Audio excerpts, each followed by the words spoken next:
Ils ont en commun d'avoir fait un jour le rêve d'être toujours sur la route. C'est le choix d'une vie rythmée par des escales aux quatre coins de la planète. Ce sont les chercheurs d'ailleurs.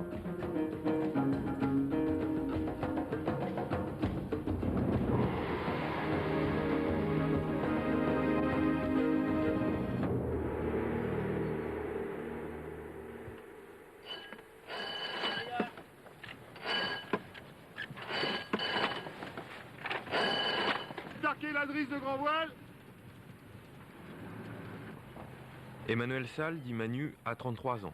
Il fait partie des rares professionnels de la mer à vivre de convoyage et d'expédition dans les zones les plus extrêmes du globe.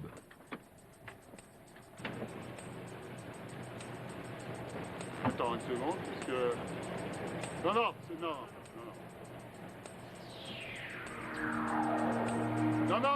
c'est ok. Dans une autre vie, il était plombier sur la Côte d'Azur. Et c'est à force de voir des bateaux quitter les marinas qu'il a décidé, il y a plus de 10 ans, de tout plaquer pour devenir un loup de mer. Que ce soit en Antarctique, au large du Spitzberg ou de la Terre de Feu, Manu tient la barre plus de 6 mois par an. Le reste du temps, il fait escale dans son port d'attache. Audierne, situé au sud de la Bretagne, caché derrière la pointe du Raz, un port de pêche où les bateaux de plaisance sont venus remplacer chasse-marée, thoniers et grands langoustiers de retour d'Afrique. Originaire du nord de la France, c'est ici que Manu a trouvé refuge. Je suis arrivé un jour au mouillage ici, avec mon bateau. Et puis j'étais charmé par la beauté du coin, parce que c'est vraiment un coin tranquille. On est à l'ouest ici. C'est la dernière ville avant la pointe du Raz. Dernière ville du continent européen. C'est un bout du monde. Avant chaque départ pour une saison en mer, il doit lever la quille de son bateau à un compagnon de route qui lui a sauvé plusieurs fois la vie. Quand j'étais dans le golfe de Gascogne, là où vraiment je me faisais branler sérieux, j'ai fait une promesse comme quoi s'ils me ramenaient, je leur faisais entièrement de A à Z. Et donc j'ai tenu ma promesse, quoi. Son navire, le voilà, c'est le Slane. Un bateau en bois de plus de 10 mètres de long, entièrement refait à neuf et décoré avec des motifs celtiques.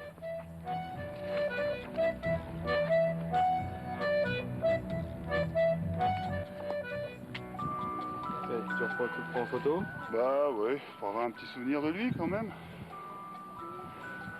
Pour la regarder un peu quand je serai loin. Pour Manu, c'est un moment d'émotion. Il a pris une dernière photo de son bateau, car il va l'entreposer au sec à l'abri pendant 9 mois, le temps pour lui de balader des touristes de l'Antarctique et au Brésil, en passant par la Terre de Feu.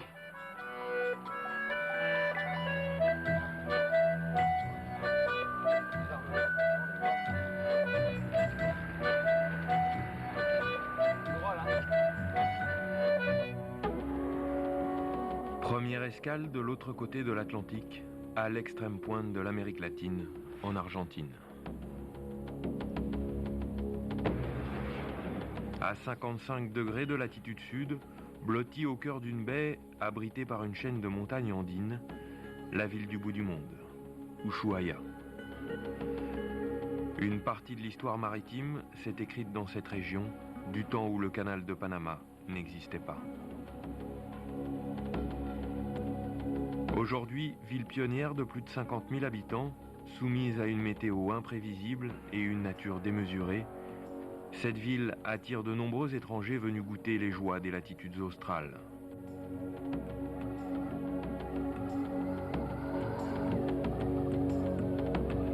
Point de départ pour tous les navires qui partent en expédition pour la Terre de Feu ou l'Antarctique. Nous retrouvons Manu sur le quai en présence de militaires argentins venus inspecter le navire qu'il va commander avant le grand départ.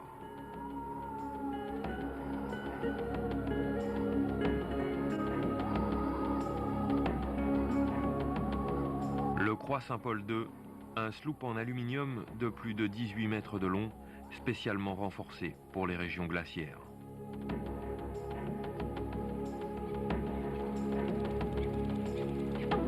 Les clients de Manu sont déjà à bord. Pour les militaires, tout est en règle. Ils peuvent donc délivrer l'indispensable autorisation de navigation. Le Croix Saint-Paul peut partir, mais il faut encore que la météo soit favorable.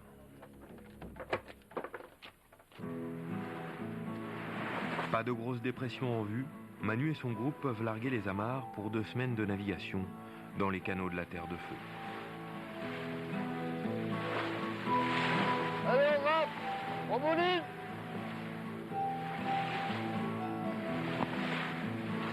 Son équipe est composée de Français venus réaliser le rêve de tout marin, franchir le Cap Horn et s'initier à la navigation extrême. Sous les ordres du capitaine, Là, par contre, la traquette, faut que tu la passes au-dessus. Ouais. ils s'affairent sur le pont car ce type de voyage implique la participation de tous aux manœuvres. Ils quittent la baie d'Ushuaia baignée par une lumière éblouissante. Violente alchimie entre le soleil et le froid des mers australes, un site mythique pour tous les marins du globe.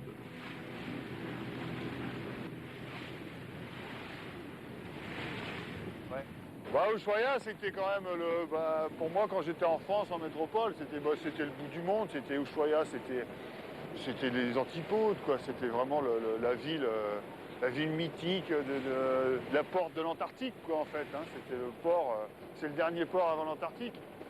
Ça correspond tout à fait à ce que je m'imaginais au niveau des montagnes, de la neige, des gens aussi, de l'ambiance qu'il y a. Les Argentins sont super, sont sympas. Le Croix Saint-Paul s'engouffre à présent sur le canal Beagle. Véritable avenue maritime bordée de montagnes qui viendrait se perdre aux extrémités de la Terre.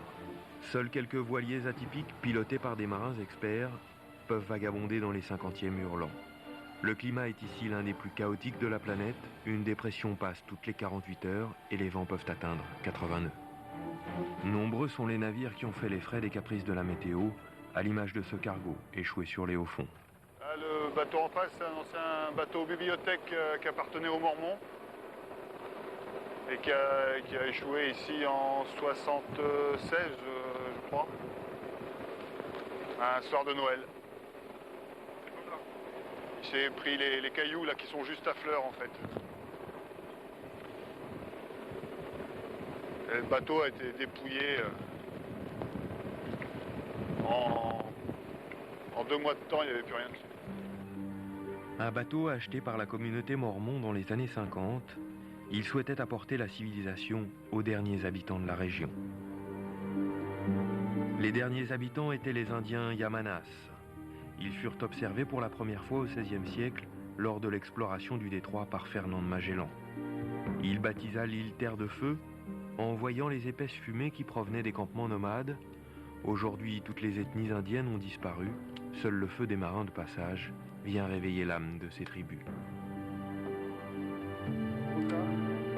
L'équipage fait une halte dans une crique à l'abri du vent, pendant que Manu étudie les cartes pour préparer la navigation dans les îles Wollaston, le dernier archipel avant le passage du Cap Horn. 2 jours plus tard, le Croix Saint-Paul continue sa route, cap au sud. Pas de grosses tempêtes annoncées, mais un vent de force 7 qui rend la houle de plus en plus sérieuse à l'approche des océans. Le navire fend ses premières vagues en direction de sombres falaises. C'est l'île Horn qui apparaît au loin. Un arc-en-ciel se place dans l'étrave, comme si le ciel souhaitait bonne chance à l'équipage avant de franchir ce bloc qui surgit de l'eau comme une ultime sentinelle du continent américain. Manu est à la barre, il s'apprête à faire virer le Croix Saint-Paul en direction du cap, qu'ils tenteront de franchir par l'ouest. Chacun est à son poste pour la manœuvre. Ok, on y va. T'as rien viré?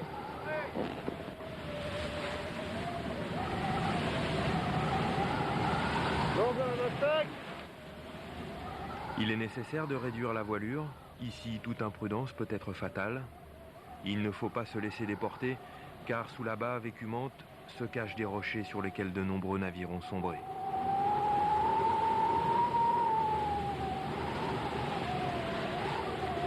Oh!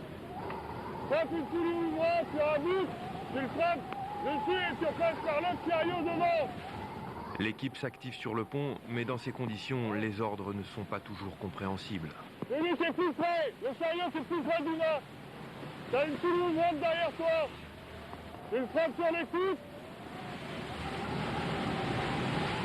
Le Cap Horn fut pendant longtemps sur l'une des principales routes du commerce international. La violence des tempêtes et le nombre de navires échoués en ont fait un passage mythique pour tous les marins du globe. Une légende de marin affirme que c'est ici que se trouve la tombe du diable. Le démon serait enchaîné au fond des eaux et les nuits de tempête, il traînerait ses chaînes. D'après les rares marins qui l'ont entendu, ce serait un bruit plus horrible que le tumulte de la tempête, un bruit qui reste à jamais dans les oreilles. Ça va passer, ça va passer.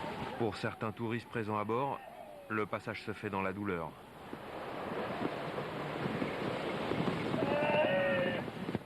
Ça nettoie le fond. Allez.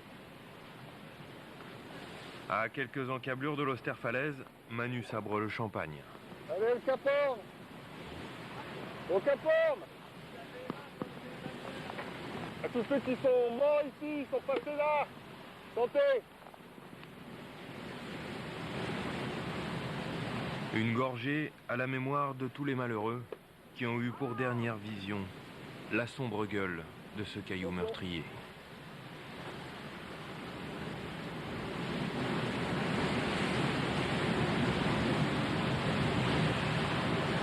Première partie de la mission accomplie, Manu a réussi une nouvelle fois à franchir le Cap Horn. L'émotion est intacte, l'expérience est toujours aussi poignante. Mais fait peu commun, la météo va permettre de faire une escale dans une baie protégée au pied de l'île Horn.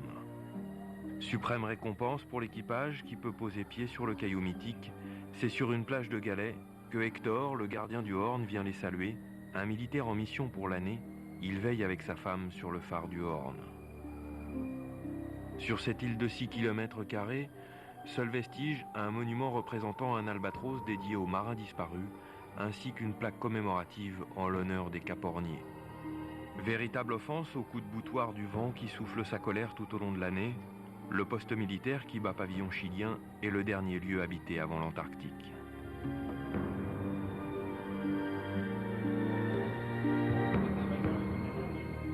Nous retrouvons à l'intérieur Ingrid, la femme du gardien. Seul contact avec l'extérieur, les marins de passage dans la région qui leur rendent visite. Au mur de leur maison, les insignes et portraits des hommes qui ont construit la légende du rocher.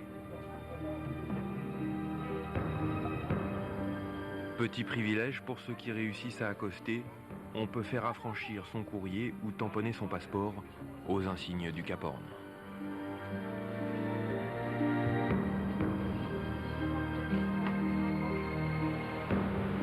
Ultime sentinelle face à l'océan, chargé de surveiller l'un des plus redoutables passages maritimes du monde.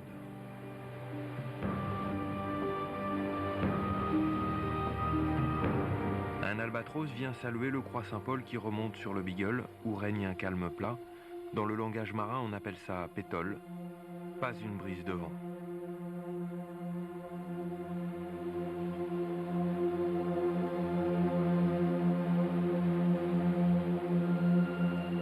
Ce moment de répit va permettre à l'équipage d'aller observer la faune australe qui règne sur les îlots de la Terre de Feu. Au risque de s'échouer sur la côte sablonneuse ou de bloquer son hélice dans les algues, le navire va tenter de s'approcher au plus près de l'île Martillo, sur laquelle des manchots de Magellan viennent se reproduire avant de migrer vers le sud du Brésil. Une petite colonie d'une trentaine d'individus vêtus de leur queue de pie noire et de leur plastron blanc se sont installés sur la plage. Il y a les petits derrière qui se poussent, t'as vu? Regarde. T'as vu, il y a les petits derrière. Merde, il est pas vu. Regarde le squat qui arrive. Tu vois, il tourne autour là.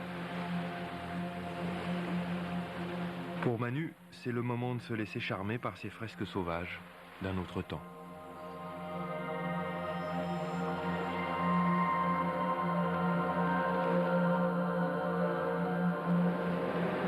T'as vu, il n'y en a pas un qui a parlé. Pas qui parlait. Tout le monde était hypnotisé par le lieu.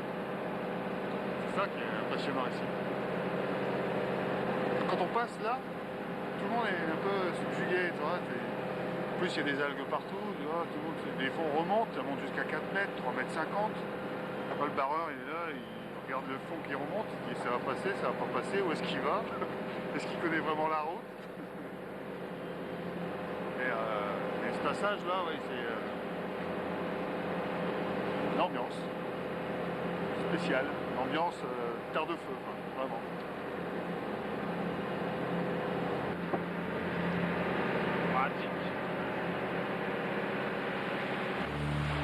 Une ambiance que le calme du Beagle va permettre de prolonger en face de la baie d'Ushuaia, dans l'archipel dominé par le phare des éclaireurs. Observer cette faune qui se prélasse sous la lumière australe est un moment rare, car la majeure partie de l'année, les conditions météo sont si rudes qu'aucun navire ne peut approcher de ces rochers.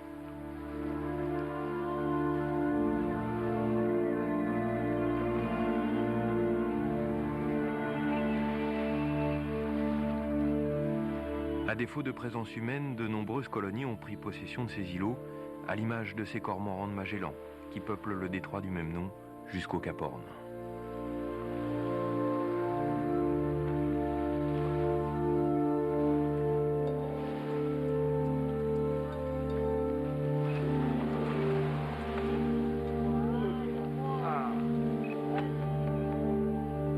Sur ces rochers cohabitent des otaries et des lions de mer. Espèces protégées depuis peu, elles ont progressivement repeuplé les rivages de la région.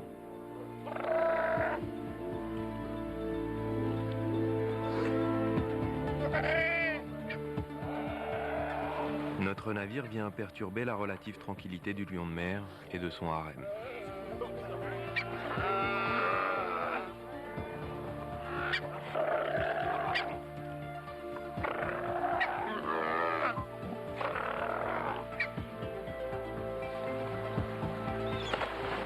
Il va donner l'ordre à sa petite colonie de disparaître sous les eaux.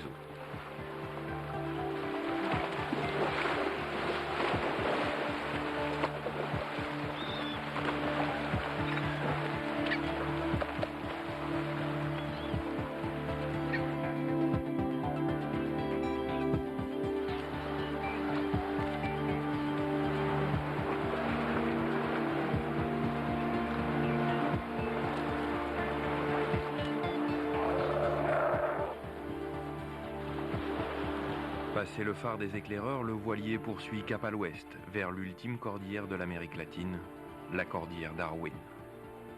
Ici subsistent des sommets et des vallées que le pied de l'homme n'a jamais foulés. Le Croix Saint-Paul remonte le canal Beagle avant de pénétrer le dédale de fjords au fond desquels sont tapis de gigantesques glaciers.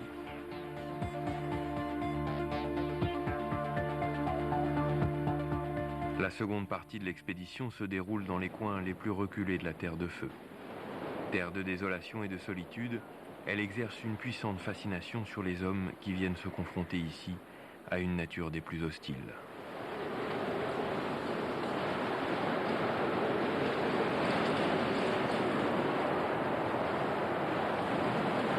Alors que le temps commence à se gâter et que le navire s'enfonce dans l'un des fjords, l'équipage aperçoit deux hommes qui semblent attendre du secours.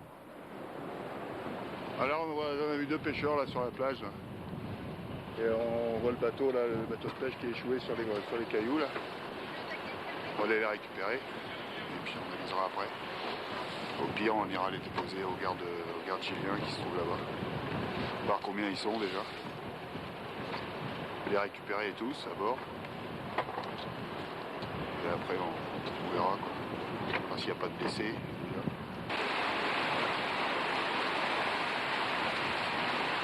Manu sonne l'alarme, il envoie une équipe à la rencontre des deux hommes.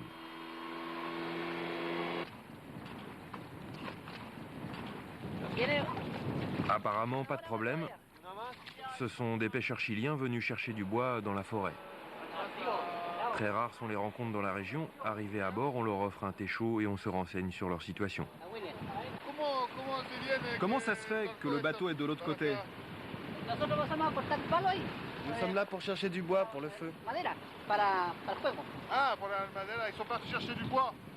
Et le bateau est à flanc de falaise pour prendre l'eau de la cascade.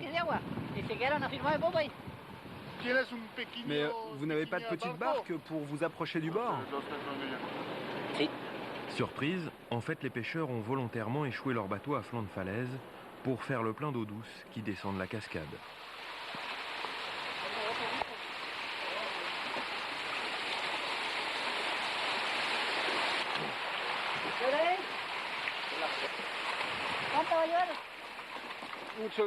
Ils nous offrent quelques centoyas pour s'être souciés de leur sort, puis attendront que la marée remonte avant de repartir. La Santoya est une araignée de mer. Principal produit de la pêche dans la région, c'est un crustacé réputé pour ses qualités gustatives qui se vend aux quatre coins du monde. Le Croix Saint-Paul continue sa progression dans le fjord qui laisse apparaître des falaises de glace tombant à pic dans la mer. Un monstre de plusieurs kilomètres de long qui prend racine au cœur des montagnes. Ces glaciers géants qui recouvraient jadis l'ensemble des canaux de la région ne représente aujourd'hui qu'une infime partie de la masse glaciaire originelle. Le grand qui est en face de nous, Ah ouais, d'accord. avant il tombait dans l'eau. Il y a peu de temps encore. Oh, il y a une dizaine d'années. Et en 10 ans, il a tout perdu comme ça. 10-15 ans, ouais. Donc il n'y a plus que les deux qui tombent encore dans l'eau. Là, celui de droite, puis celui de gauche qu'on ne voit pas encore, mais qui est derrière là. Enfin, celui-là est très actif, celui de gauche. À l'image de ce glacier qui recule d'année en année à cause du réchauffement de la planète, la fonte des glaces se fait de plus en plus préoccupante. Manu se fraye prudemment un chemin entre les glaçons géants pour se placer aux premières loges face à l'imposante muraille de plus de 50 mètres de hauteur. Mais attention, il faut garder le navire à distance car des pans de la falaise peuvent s'écrouler à tout instant.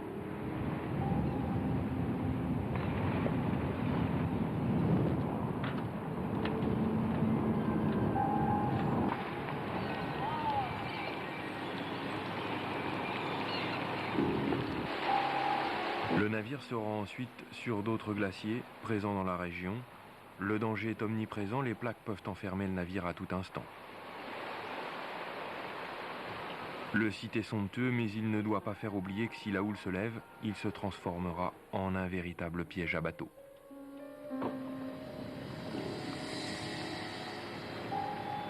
Malgré toute la vigilance de Manu, le navire est pris dans les glaces.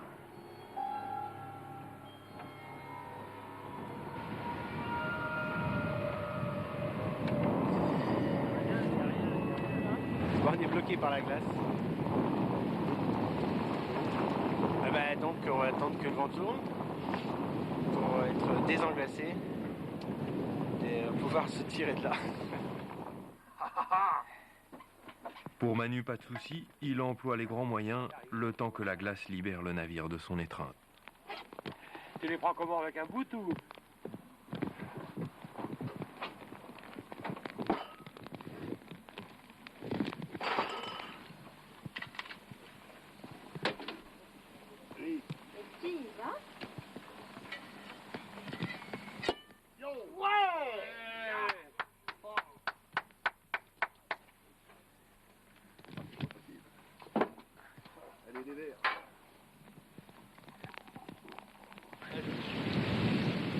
Ça y est, le navire va réussir à s'extraire de sa prison de glace. Ils vont pouvoir aborder la dernière étape de l'expédition.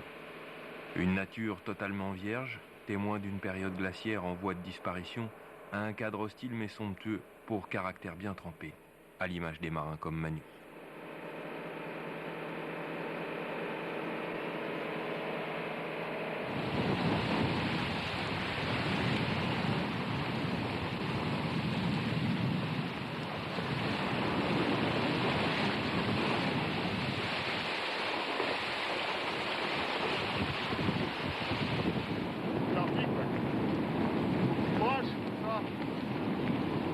Pour la dernière étape de l'expédition, le Croix Saint-Paul est amarré à plusieurs bouts dans une crique qui semble avoir été taillée sur mesure pour l'abriter. Une partie de l'équipe quitte le bateau à bord d'un Zodiac, direction le glacier Hollanda.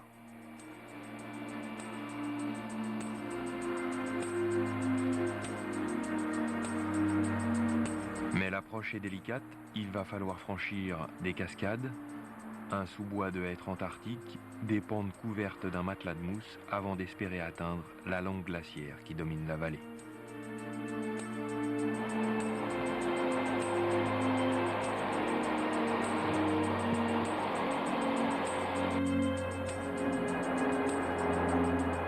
De gigantesques chutes d'eau dévalent des montagnes et c'est à l'abri d'une falaise que l'équipe signale sa position par radio. 300 pas le secondo, 300 pas le secondo.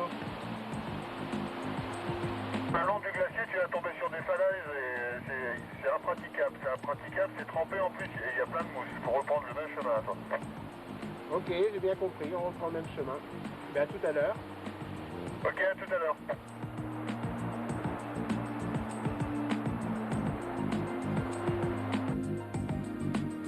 La glace évolue au milieu de la végétation comme si elle avait été sculptée par les mains d'un géant.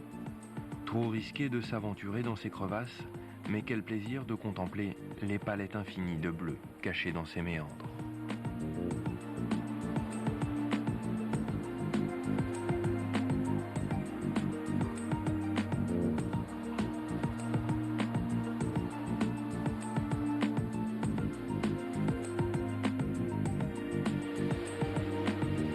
Le périple touche à sa fin et le Croix Saint-Paul doit revenir à Ushuaia pour y débarquer les passagers.